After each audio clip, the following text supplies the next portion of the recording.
नाशिक जिल्ह्यातील मालेगाव तालुक्यामध्ये टोकडे या गावात एक आगळीवेगळी घटना बघायला मिळाली आहे। एका बैलजोडीमधून एक बैल आजारी पडून त्याची 24 जानेवारी रोजी देवाज्ञा झाली आणि त्या बैलजोडीचा मालक भगतसिंग जाट यांनी JCB लावून त्या बैलास एक मोठा खड्डा करून त्याचे अंत्यसंस्कार पूजाविधी केले। परंतु त्या बैलाचा जोडीचा बैल 7-8 दिवस झाले त्या बैलाच्या जोडीचा बैल त्याच्या गोट्यापासून बऱ्याच अंतरावर मालकाच्या शेतामध्ये जिथे अंत्यसंस्कार केले होते त्या ठिकाणी तो दररोज जाऊन त्या ठिकाणी त्याच्या पायाने आणि शिंगाने रोज माती काढण्यासाठी तो जातो।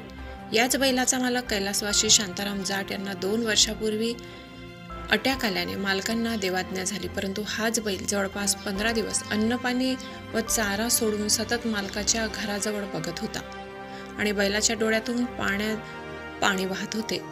या बैलजोडीने गावातून दरवर्षीप्रमाणे यात्रेत तगतराव पालखीचा मोठा मान होता आणि गावात लग्न कार्यामध्ये मांडवाच्या कार्यक्रमासाठीही एक बैलजोडी म्हणून मोठा मान होता।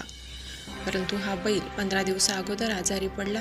मालकाने खूप कष्ट केले, सर्व डॉक्टरांना बोलावून पाहिले, परंतु त्याच्यावर उपचार केला, परंतु काहीही फरक पडला नाही। डॉक्टरांनी बैलाची गॅरंटी नसल्याचे सांगितले।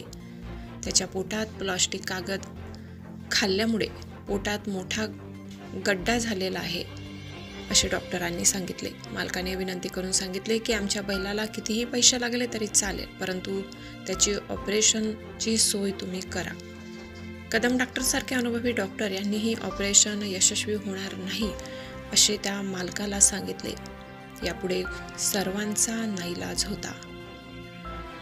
गावात हा एक चर्चेचा विषय झालाय। वृत्तसंकलन विभाग, गर्जना न्यूज, टोकडे।